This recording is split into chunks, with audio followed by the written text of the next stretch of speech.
ইংরেজিতে কাউবয়। নাউজুবিল্লাহ বলেন, জোরে বলেন নাউজুবিল্লাহ। আবার কোন কোন মৌলী সাহেব বলছেন নবী ভিখারির বাচ্চা, শোনেননি? নাউজুবিল্লাহ বলবেন না? এরা মৌলী সাহেব বলে মনে হয়।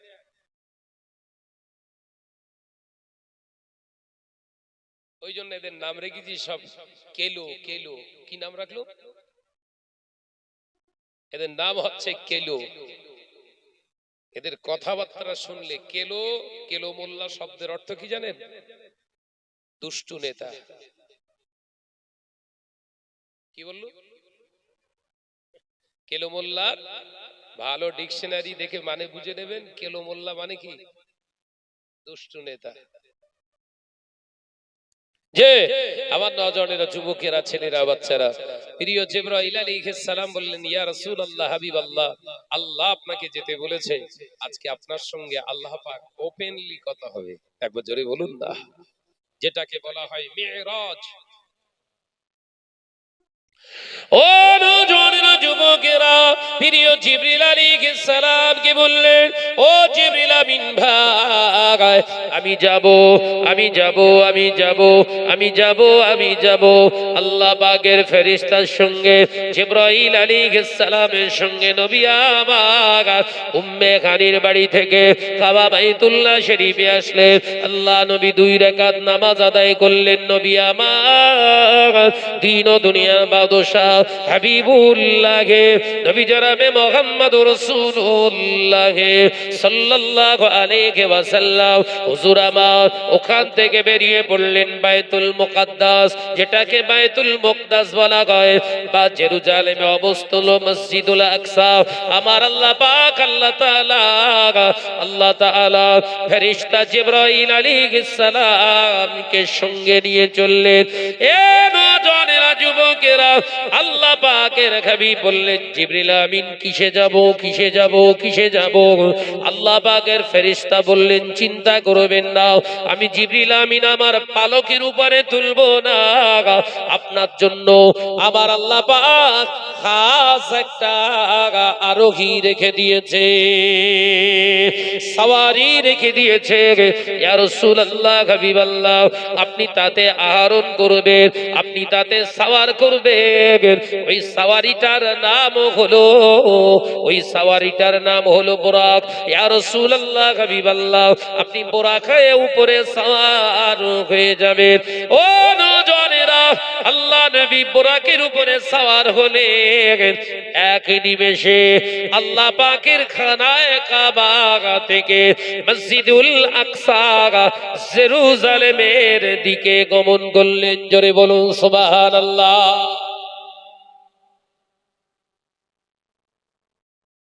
দুনিয়ায় এমন একটা সওয়ার, দুনিয়ায় এমনই একটা সওয়ারি, এমনই একটা আহরণ করা একটা আল্লাহ পাক জীব দুনিয়ার জমিনে দিলেন, যা আজও পর্যন্ত বিজ্ঞান সেইখানে গিয়ে থমকে দাঁড়িয়ে গেছে। বিজ্ঞান গবেষণা করছে পৃথিবীর জমিন থেকে যে এই নীল আসমান দেখা যায়, এই প্রথম আসমান পর্যন্ত যদি আমরা যেতে পারি, মোটামুটি কিছু না হলেও এমনই একটা রকেট যদি আবিষ্কার করা যায়, প্রতি সেকেন্ডে 1400 মাইল স্পিডে ছুটবে। কত সেকেন্ডে? 1 সেকেন্ডে যদি 1400 মাইল যেতে পারে, তাহলে এরকম সওয়ারি যদি আমরা আবিষ্কার করতে পারি, তাহলে এই প্রথম আসমানে পৌঁছাতে 500 বছর লাগবে। বছর তো মেশিন থাকবে, তো মেশিন থাকবে বলে মনে হয়। প্রথম আসমানের থেকে দ্বিতীয় আসমানটা প্রথম আসমানের থেকে আবার ডবল, মানে এই প্রথম আসমানটাকে আবার ঢেকে রেখেছে দ্বিতীয় আসমান। সুবহানাল্লাহ বলেন একবার, জোরে হবে না সুবহানাল্লাহ?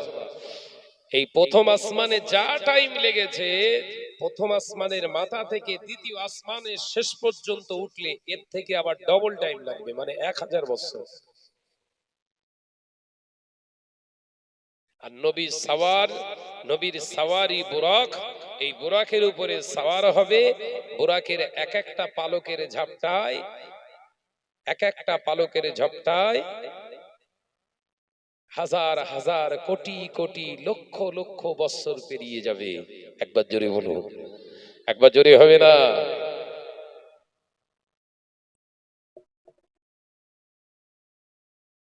নবীর এই মেরাজ নিয়ে অনেক বিতর্ক একটি জায়গা তৈরি করেছে সমাজের কিছু মানুষ, যে তিনি সপ্তম আসমানে চলে গিয়ে সিদরাতুল মুনতাহার গেলেন, সেখানে আল্লাহর সঙ্গে কথা বললেন। আবার যখন ফিরে আসলেন, এসে দেখলেন যে যেমন ছিল তেমনই আছে। কি করে সম্ভব? আজকের বিজ্ঞানীরা আবিষ্কার করে জানিয়ে দিলেন, মানুষ যদি এই রকম যন্ত্র আবিষ্কার করে, প্রতি সেকেন্ডে 1400 মাইল স্পিডে ছুটবে, 1400 মাইল অতিক্রান্ত করবে। এরকম 500 বছরের রাস্তা অতিক্রম করার পরে যে এখানে অবস্থান করব আমরা, ওখানে সময় টাইমের আর কোনো জায়গা থাকবে না, সম্পূর্ণ টাইম দাঁড়িয়ে থাকবে। একবার জোরে বলুন। মানে কোরআনের সঙ্গে বিজ্ঞান সহমত দিচ্ছে, নবীর মেরাজ ছিল সত্য। একবার জোরে বলে। কিন্তু আজকেকার কিছু হাইব্রিড মোল্লা বলে ওটা বানানো গল্প। টুপি দাড়ি দেখে পাগল হলে হবে না, ভেতরে মাল মশল্লা আছে কি দেখতে হবে। সুন্দরী চেহারা দেখলে হবে না, ওর আদর্শ আছে কি দেখতে হবে। বোরখা পরে ঘুরছে দেখলে হবে না, ও আবার মাঝে মাঝে রাউতাড়া পার্কে ঢোকে কিনা দেখতে হবে। এই কথা মাথায় ঢোকে না। আহা, এটাই তো মুসলিম সমাজের প্রবলেম হয়ে গেছে। সুন্দরী দেখে পাগল হয়েও না, আদর্শ দেখে পাগল হও। ও নজরের যুবকেরা, ছেলেরা, বাচ্চারা, পর্দানশীরা, মা ও বোনেরা, আল্লাহর ফেরেশতা হযরতে জিবরাইল আলাইহিস সালাম বুরাকের উপরে সওয়ার হলেন। আমার নবী জিবরাইল আলাইহিস সালাম সঙ্গে যেতে লাগলেন। আল্লাহ নবী হুজুর আমার জেরুজালেমে মসজিদুল আকসার দিকে রওনা হলেন।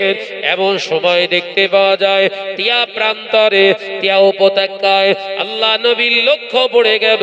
আল্লাহ নবী দেখলেন হযরতে নবী মুসা আলাইহিস সালাতু ওয়াস সালাম কবরের ভিতরে দাঁড়িয়ে দাঁড়িয়ে নামাজ তিনি আদায় করছে। হবে না? এই কি কার কি? একদিন ছেলে পিলে এখানে খুব খুচরো কড়কড় করে আওয়াজ করতেছে, খুব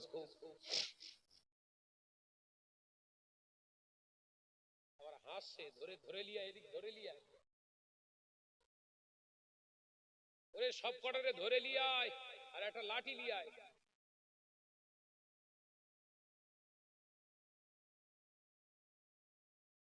এটা ভয় দেখাতে হবে, কথা বুঝতে পারছেন না? হ্যাঁ, স্নেহ করতে হবে, আবার ভয় দেখাতে হবে, তবেই তোরা শিখবে। কথা বলছেন না কেন ভাইরা? আমার নওজওয়ানেরা, যুবকেরা, আল্লাহর নবী কি দেখছে? মুসা নবী আলাইহিস সালাম কোথায় নামাজ পড়ছে? কবরের ভিতরে দাঁড়িয়ে দাঁড়িয়ে নামাজ পড়ছে। একবার জোরে বলুন ভাই, নবী মুসা জিন্দা না মারা গেছে? মারা গেছে তো। ওই জন্য নবী বললেন, সমস্ত নবী হলেন হাইয়ুন, হায়াত, তারা হায়াত প্রাপ্ত হয়। সমস্ত নবী আলাইহিস সালাতু ওয়াস সালাম হলো জিন্দা। একবার জোরে বলুন, একবার জোরে হবে না? কুল্লু আম্বিয়া হাইয়ুন, আল্লাহ রাসূল বলছে সমস্ত নবী আলাইহিস সালাতু ওয়াস সালাম তারা জিন্দা, কবরের ভিতরে তারা রিজিক প্রাপ্ত, এবং পূর্বের ন্যায় তারা সব ইবাদাতে মশগুল থাকে। একবার জোরে বলুন। কিন্তু কিছু নামাজি বলছেন না, নবী মারা গেছে।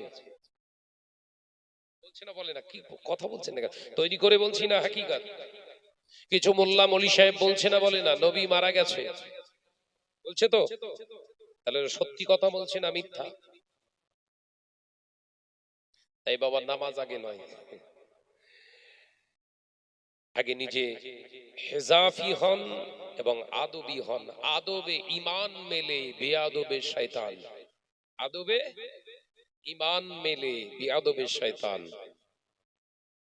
বিরাট বড় বড় মুহাদ্দিস, ফাকিহ, বিরাট বড় বড় মুফাসসির কোরআন, ঈমানই নেই ভিতরে, ঈমানই নেই। আলোচনা করতে করতে বলছেন নবী মুর্দা। নাউজুবিল্লাহ বলেন। ও নওজওয়ানেরা, যুবকেরা, ছেলেরা, বাচ্চারা, পর্দার শিনা মা ও বোনেরা, আল্লাহ পাক, আল্লাহ তাআলা হাবিবকে আল্লাহ বড় নিয়ামত বানিয়েছিলেন। আল্লাহ নিয়ামত করে পাঠিয়েছিলেন।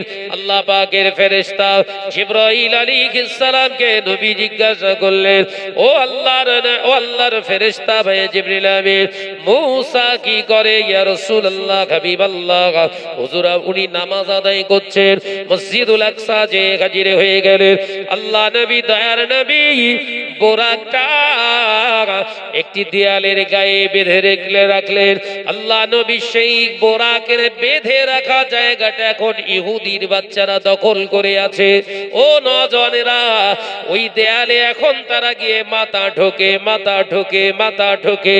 ওটা তাদের উপাসনালয় বানিয়ে ফেলেছে বাবা। ও নওজওয়ানেরা, মুরব্বিয়ান গণেরা, ছেলেরা, বাচ্চারা, পর্দানশীনা মা ও বোনেরা, ওরা যতই মাথা ঠুকুক না কেন, বোরকা আপনার বোরাক বেঁধে রাখার জায়গায় আল্লাহ হাসিল করতে কোনোদিন পারবে না। আল্লাহ হাসিল করতে পারবে না। আল্লাহর রেজামন্দি হাসিল করা সম্ভব নয়। আল্লাহর ইবাদত বান্দেগি মসজিদে আদায় করতে হয়, নামাজের মুসাল্লায় করতে হয়, দেয়ালে নয়, দেয়ালে নয়, দেয়ালে নয়। আবার আল্লাহ সেটা প্রমাণ করলেন গাজা যুদ্ধের ময়দানে 40,000 সৈন্যের দ্বারা 4.5 লক্ষ সৈন্যকে নাস্তানাবুদ করে দিয়ে আল্লাহ গাজার মুসলমানদের বিজয়ী ঘোষণা করে দিয়েছে। একবার জোরে হবে না? 3 জন অবৈধ সন্তানকে ছাড়লে 90 জন করে মুসলমান ছাড়া পাবে। সুবহানাল্লাহ বলবেন না? যে 33 জন ইহুদিকে বন্দী ছেড়ে দেবে, তারা আজাদ করবে, বিনিময়ে 1000 ফিলিস্তিনি ভাই বোন ছাড়া পাবে। জয়ী কাদের ভাই বলেন? জয়ী কারা? সময় ক্ষেত্রে হয়তো কিছু ইমানদার দুনিয়া ছেড়ে চলে গেছে, বোমের আঘাতে, মিসাইলের আঘাতে, অ্যাটম বোমের আঘাতে জর্জরিত হয়ে ছিন্ন বিচ্ছিন্ন হয়ে গেছে। 50,000-এর মতো মুসলমান নরনারী তারা দুনিয়া থেকে চলে গেছে। লা বাআসা, কোনো অসুবিধা নাই, কোনো অসুবিধা নাই। কারণ আল্লাহ ওদের সম্পর্কে কোরআনে 1446 বছর আগে জানিয়েছে, ওয়ালা তাকুলু লিমান ইখতালু ফিস সাবিলিল্লাহি আমওয়াত বাল আহইয়াউ ওয়ালাকিন লা তাশউরুন। একবার জোরে বলুন, জোরে হলো না সুবহানাল্লাহ? জীবন দিতে প্রস্তুত, যারা জীবন দিয়ে গেছে, আল্লাহ বললেন ওয়ালা তাকুলু, তোমরা বলো না, লিমা ইখতালু ফিস সাবিলিল্লাহি আমওয়াত, আমার রাস্তায় যারা জীবন দিয়ে গেছে, মারা গেছে কথা তোমরা বলো না, বাল আহইয়াউ, বরঞ্চ আমি আল্লাহ বলছি ওরা জিন্দা। একবার জোরে বলুন, একবার জোরে হবে না? সব জান্নাতের পাখি হয়ে গেছে। চিন্তা করছেন কেন? कुछ पाने के लिए कुछ खोना भी पड़ता है, तामीर के लिए तकरीर लाजिमी है। কোনো কিছু করার জন্য আগে সেই জায়গাটাকে ভেঙে ফেলতে হয়। কথা বলে না কেন? তামির কে লিয়ে তকরির লাজিমি है, অর্থাৎ কোনো কিছু গড়ার জন্য আগে সেই জায়গাটা ভাঙতে হয়, খুঁড়তে হয়। ঘর বানাতে গেলে, ভিত করতে গেলে এমনি ভিত হয় না, সেখানে খুঁড়তে হয়। ভালো ফেরের জায়গা কোদালের কোপে গাইতির ঠেলায় সেখানে খুঁড়ে বড় হড়ঙ্গত্ব করে সেখান থেকে পিলার তোলা হয়। তবেই একটা 10 তলা বিল্ডিং, 50 তলা বিল্ডিং তৈরি হয়। ওই জন্য কবি বলছে তামির কে লিয়ে তকরির লাজিমি है। और जवानेरा, যুবকেরা, ছেলেরা, বাচ্চারা, পর্দানশীনা মা ও বোনেরা, আল্লাহ পাকের ফেরেশতা জিবরাইল আলাইহিস সালাম আল্লাহ পাকের হাবিবকে জানালেন, ইয়া রাসূলুল্লাহ, হাবিবাল্লাহ, কি হুজুর আপনি কি করবেন এই মুহূর্তে? আমি নামাজ আদায় করব, আল্লাহ পাকের কাছে আমি যাব, কিন্তু তার আগে শুকরিয়া দুই রাকাত নামাজ আদায় করতে চাই। মসজিদুল আকসা, আমি এই পবিত্র ভূমিতে, এই পবিত্র মসজিদে আমি আদায় করতে চাই, কারণ এই জায়গাটা বড় বড় পবিত্র জায়গা, ফজিলতপূর্ণ জায়গা। এই জায়গায় আমি নামাজ আদায় করতে চাই। আল্লাহ নবী নামাজের মুসাল্লায় দাঁড়িয়ে গেছে, হঠাৎ আওয়াজ আসে, জিবরিল আমিন, এই আমার ফেরেশতা জিবরিল আমিন, আমার হাবিবকে নিয়ে তাকবীরে তাহরিমা করতে নিষেধ করে দাও। হাবিবকে ইন্তজার করতে বলে, হাবিবকে ইন্তজার করতে বলে। আমি আল্লাহ পাক বলছি, হাবিব যেন নিয়ত না করে, তাকবীরে তাহরিমা যেন না করে। আমি আল্লাহ পাক হুকুম করছি, হাবিবকে একটু অপেক্ষা করতে বলে। কেন কেন কেন? যদি প্রশ্ন করে, আজকে হাবিব একা নামাজ আদায় করবে না। এই মসজিদুল আকসা সৃষ্টি থেকে আমার আদম নবী থেকে ঈসা ইবনে মারিয়াম পর্যন্ত যত নবী আলাইহিস সালাম দুনিয়ার জমিনে আমি আল্লাহ পাঠিয়েছিলাম, 1,00,000 মতান্তরে 2,23,999 জন নবীকে আমি আল্লাহ আমার হাবিবের মুসল্লি বানিয়ে দেব।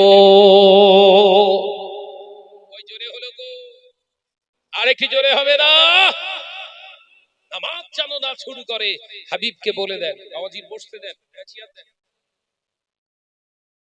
অসুস্থ মানুষ দাও।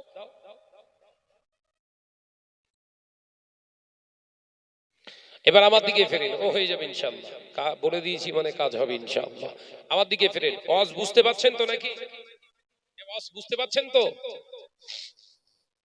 আল্লাহ পাক বললেন, হাবিবকে একটু দাঁড়াতে বলেন, হাবিব যেন তাকবীরে তাহরিমা না করে, কারণ উনি আজকে একা নামাজ পড়বে না, আমার সমস্ত নবী আলাইহিস সালাম পয়গম্বররা পড়বেন। একবার জোরে বলুন, একবার জোরে হবে না? আরেকটি চিল্লে হবে না? যুবকেরা, ছেলেরা, বাচ্চারা, পর্দানশীনা মা ও বোনেরা, আল্লাহ পাক আল্লাহ তাআলা সঙ্গে সঙ্গে নবী হযরতে আব্বা জান আদম থেকে শুরু করে ঈসা ইবনে মারিয়াম সকলকে আল্লাহ হুকুম করলেন, চলে যান। আজকে যদি একটা মূল্যবান জামাতে শামিল হতে চান, দাঁড়িয়ে যান, দাঁড়িয়ে যান। সব নবী আলাইহিস সালাম বাইতুল মুকাদ্দাসে এসে হাজির হয়ে গেছে। একবার জোরে হবে না? আদম নবী নাই, মারা গেছে। শীষ নবী নাই, মারা গেছে। নূহ আলাইহিস সালাম মারা গেছে। কথা বলে না কেন? সব নবী তো মারা গেছে। সব নবীকে আমার আল্লাহ বললেন, যাও নামাজ পড়ো, আমার হাবিবের পিছনে গিয়ে দাঁড়াও। আল্লাহ নবী হযরতে আব্বা জান আদম আলাইহিস সালাম দাঁড়িয়ে রইলেন, নবী ঈসা ইবনে মারিয়াম দাঁড়িয়ে রইলেন, ইব্রাহিম খলিলুল্লাহ দাঁড়িয়ে রইলেন, মূসা কালিমুল্লাহ দাঁড়িয়ে রইলেন, হযরতে ঈসা রূহুল্লাহ দাঁড়িয়ে রইলেন, আল্লাহ নবী হযরতে জাকারিয়া আলাইহিস সালাম দাঁড়িয়ে রইলেন, হযরতে আইয়ুব আলাইহিস সালাম দাঁড়িয়ে রইলেন, দ্বিতীয় আদম হযরতে নূহ আলাইহিস সালাম দাঁড়িয়ে রইলেন, ইউনূস আলাইহিস সালাম দাঁড়িয়ে রইলেন, হযরতে দাউদ আলাইহিস সালাম দাঁড়িয়ে রইলেন, সুন্দর থেকে অতি সুন্দর হযরতে ইউসুফ আলাইহিস সালাম দাঁড়িয়ে রইলেন, ইয়াকুব আলাইহিস সালাম দাঁড়িয়ে রইলেন, হযরতে ইয়াহইয়া আলাইহিস সালাম দাঁড়িয়ে রইলেন, হযরতে হারুন আলাইহিস সালাম দাঁড়িয়ে রইলেন, ইসমাঈল আলাইহিস সালাম দাঁড়িয়ে রইলেন, ইসহাক আলাইহিস সালাম দাঁড়িয়ে রইলেন, সব নবী দাঁড়িয়ে রইলেন। মনে করছেন হযরতে আদম আলাইহিস সালাম আমি বাপ, হয়তো আমাকে ইমামতির জায়গায় আল্লাহ আমাকে আপনার হুকুম করবে, ইমাম হয়তো আমি হয়ে যাব, সমস্ত পয়গম্বরের জামাতের আমি ইমাম হব।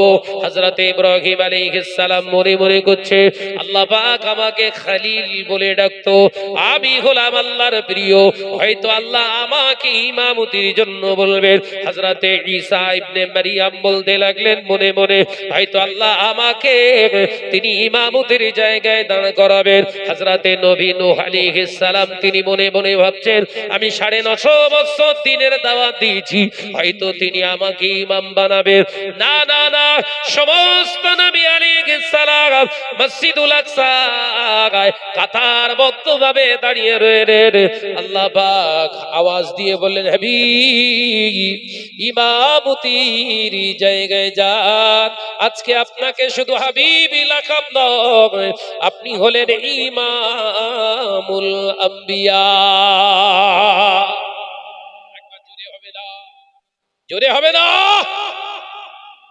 আজকে আপনি ইমামুল আম্বিয়া খাতামুন নবী। সুবহানাল্লাহ বলেন। সব নবী দুনিয়া ছেড়ে চলে গেছে, আর একটা ফতোয়া বেরিয়ে এলো, কি মুর্দা মানুষের ইমামতি করা যায়?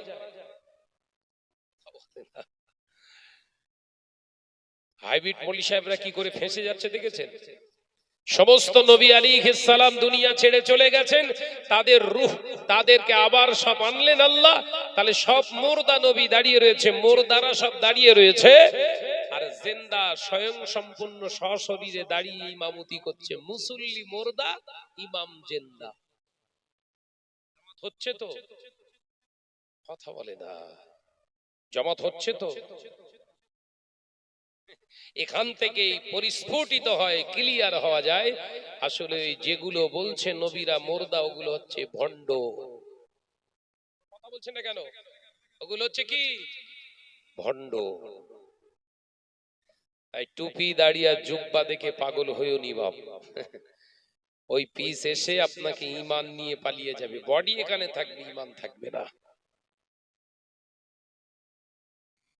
জি, মুসলিম সমাজ ক্ষতিগ্রস্ত হচ্ছে কাদের দ্বারা? এক শ্রেণী এরকম স্টেজধারী এদের দ্বারা। কাদের দ্বারা ক্ষতিগ্রস্ত হচ্ছে?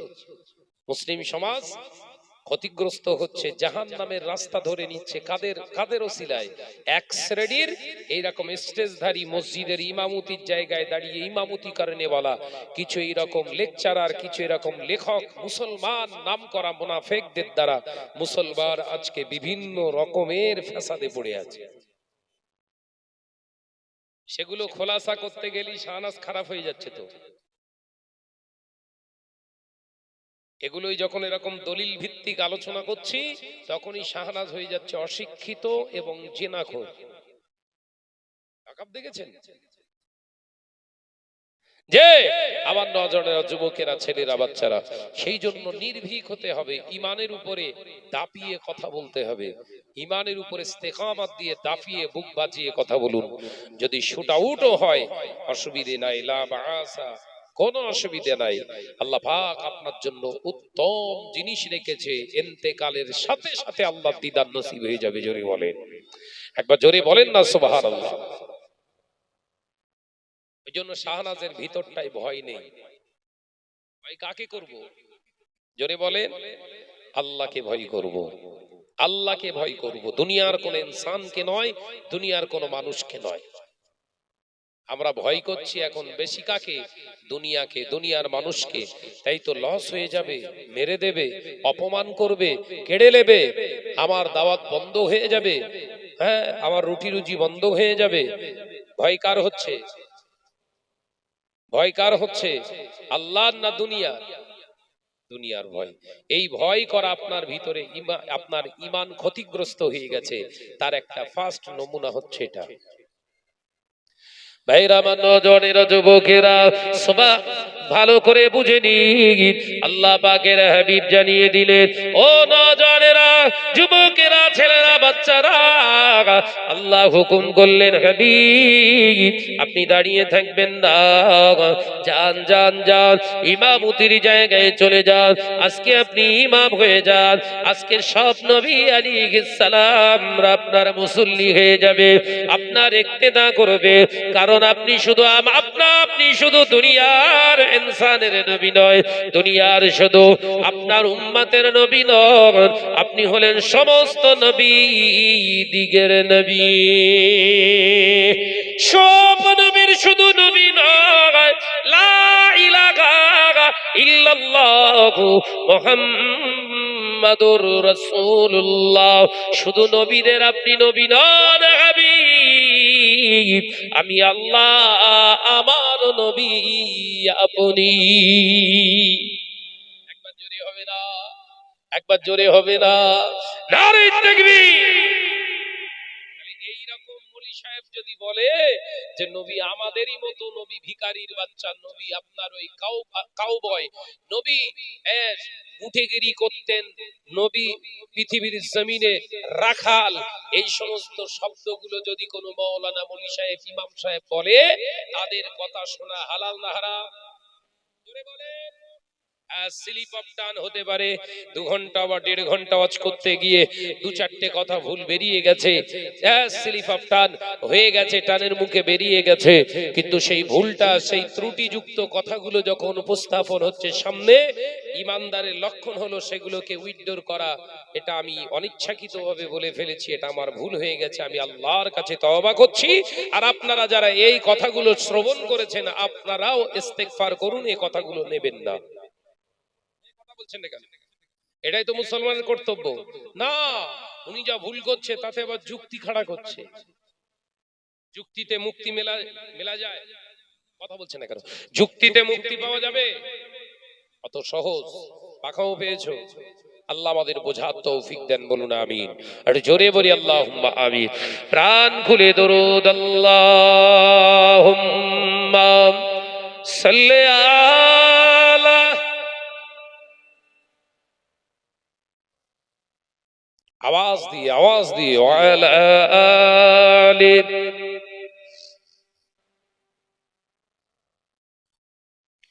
डेके लाओ रसूलुल्लाह, रोजा पाकेर किनारे, आमी सইতে পারি না বিরহ ব্যথা, ধন্য করো দিদারে। জোরে বলবেন না? আরে জোরে বলবেন না? ডেকে লাও রাসূলুল্লাহ, রোজা পাকের কিনারে, আমি সইতে পারি না বিরহ ব্যথা,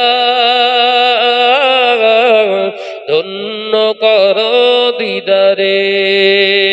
আল্লাহুম্মা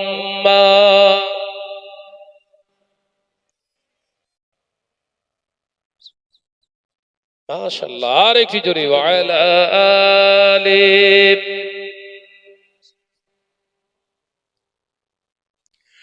নূরে উজ্জ্বল চেহারা তোমার, দেখে মন যে ভরে যায়, তোমার ওই গুম্বাদে খাজরা দেখে ঈমানও বেড়ে যায়। একবার জোরে হলো না? আর একটু ঝেড়ে হবে না? ডেকে লাও রাসূলুল্লাহ, রোজা পাকের কিনারে, আমি সইতে পারি না বিরহ ব্যথা, ধন্য করো দিদারে। আল্লাহুম্মা সাল্লি আলা। মাশাআল্লাহ মাশাআল্লাহ। আর জোরে ওয়ালা আলে।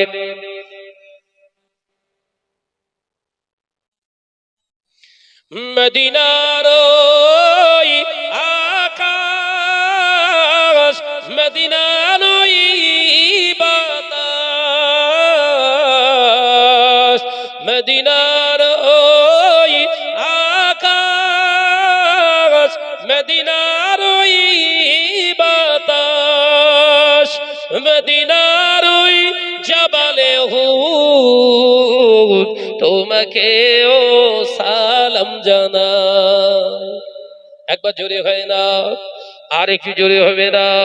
নারে তাকবীর, ডেকে লও রাসূলুল্লাহ রওজা পাকের কিনারে। আমি সইতে পারি না বিরহ ব্যথা, ধন্য করো দিদারে। আল্লাহুম্মা সাল্লি আলা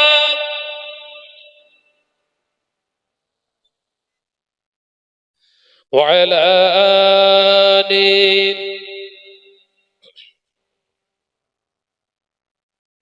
আমার নজরেরা, যুবকেরা, ছেলেরা, বাচ্চারা, পর্দানশীনা মা ও বোনেরা, আল্লাহ নবী দোজানে বাদশাহ হাবিবুল্লাহকে, নবী জনাবে মুহাম্মদুর রাসূলুল্লাহ সাল্লাল্লাহু আলাইহি ওয়াসাল্লাম নামাজ আদায় করলেন, সালাম ফেরালেন।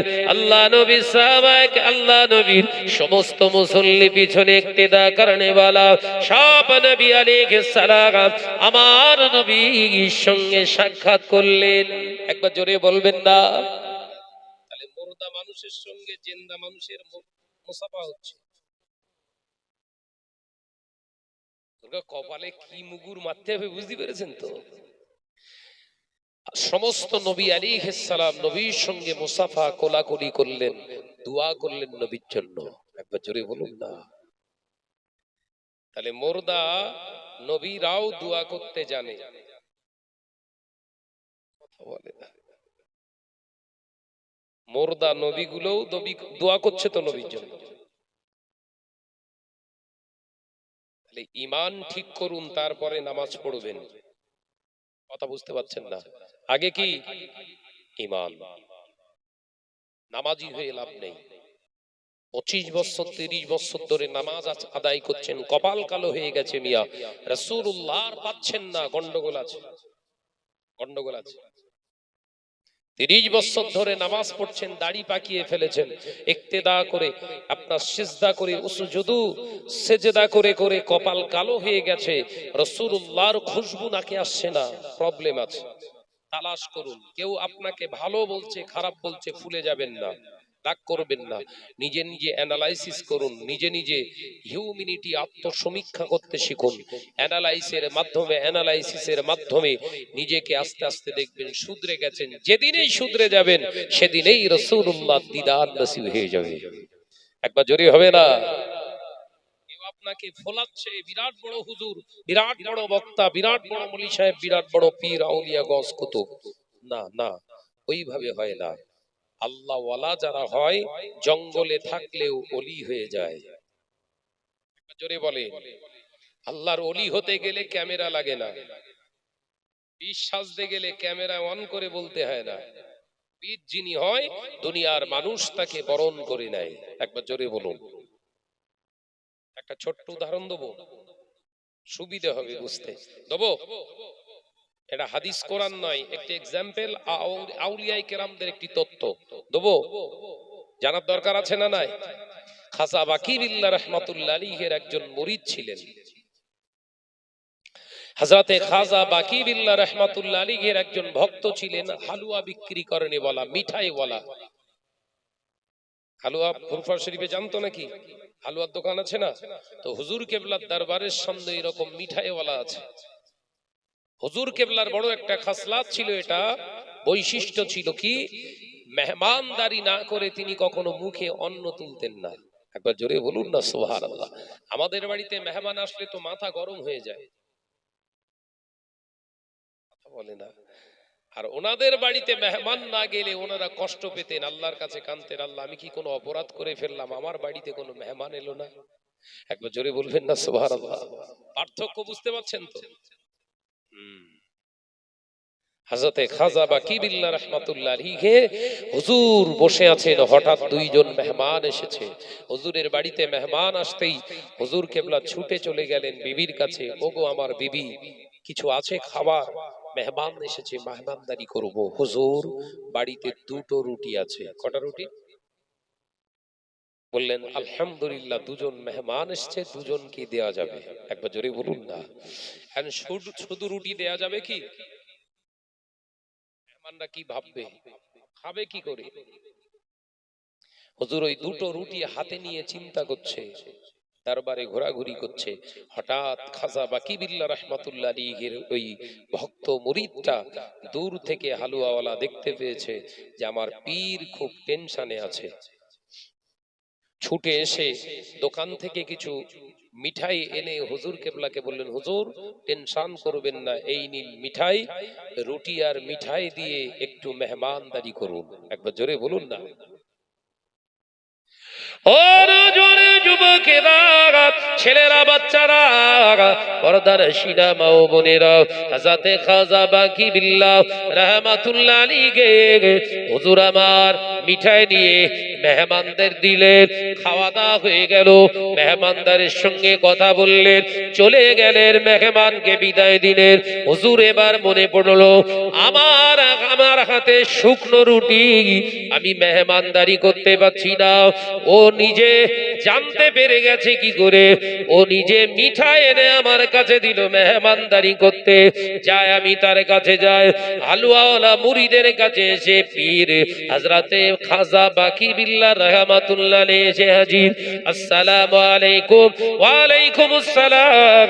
হুজুর বলেন, বাবা তোমাকে জিজ্ঞাসা করি, আমি মেহমানদারি করতে পারছিলাম না, তুমি মিষ্টি নিয়ে চলে গেছো, মিঠাই নিয়ে চলে গেছো। ও আল্লাহর বান্দা, আজকে আল্লাহ তোমাকে হয়তো ওসিলা করে পাঠিয়ে দিয়েছে। বাবা আমি দোয়া চাই, আল্লাহ আপনার নেক আশাকে কবুল করে নিক। বলুন সুবহানাল্লাহ। দোয়া এমনি বেরোচ্ছে, দোয়া চাওয়া লাগে আপনার ব্যবহারে, আপনার পরিচয়। ফুরফুরা হুজুর কেবলাদের জন্মের গালি দিলে, কত রকমের গালাগালি করলে, কারুর গলার সাউন্ডটাকে কুকুরের মতো বললে, কারুর বয়স হয়ে যাবার কারণে বুড়ো ভাম বললে, কাউকে বললেন আপনার সরকারের পাঁচাটা কুত্তা। সমস্ত পীর জাদা পীর সাহেব হুজুর কেবলাদেরকে হারামখোর বললে। এখন যদি তুমি দাবি করো আমি ফুরফুরার আসল ভক্ত, মেনে নেওয়া যায়? বলছেন না কেন? মেনে নেওয়া যাবে? ওইগুলো আগে উইথড্র করো। গালাগালি তো গোপনে দাওনি, প্রকাশ্য দিয়েছো। ওইগুলো আগে উইথড্র করো। না আমি যা ছিলাম ভুল বলেছি, ওগুলো আমাদের অন্যায় হয়ে গেছে, আমরা ক্ষমা চেয়ে নিচ্ছি জাতির কাছে, আমাদের ভুল ছিল। দ্বন্দ্ব নেই তো, কোনো দ্বন্দ্ব নেই। হালকা দরদ দেখাতে যাচ্ছ, ওখানেই তো বাধা আসবে। এই কথা বলছেন না কেন? মুখে মধু অন্তরে বিষ, কথা বলছেন না। মুখে মধু অন্তরে বিষ, কাজ হবে? যুবকেরা, ছেলেরা, বাচ্চারা দোয়া করতে লাগলেন। হুজুর কেবলার মুরিদ বললেন, হুজুর ওইভাবে শুধু ওই দোয়া করবেন না, আমার মনের যে আশা, আমার মনের যে তামান্না আছে, আমার মনের তামান্নাটা আল্লাহ কি পূরণ করবে না? ছেলে, মনের কি তামান্না, মনের কি ইচ্ছা বলো বাবা। হুজুর আপনি পারবেন না। আরে বাবা বল, আমি তো পারবো না। আল্লাহ চাইলে সব হবে। একবার জোরে হবে না? আর একটু জোরে বলুন সুবহানাল্লাহ। খাজা বাকিবিল্লাহ রাহমাতুল্লাহ আলাইহি ওই মুরিদটা বলেছিলেন, হুজুর আপনি পারবেন না। আরে বাবা আমি তো পারবো না, কিন্তু আল্লাহর কাছে তো দোয়া করতে পারবো। হুজুর আপনি কি আমার জন্য দোয়া করবেন? হ্যাঁ বাবা করব। হুজুর আপনি দোয়া করুন, আল্লাহ যেন আপনার মতো খাজা বাকিবিল্লাহ বানিয়ে দেয়।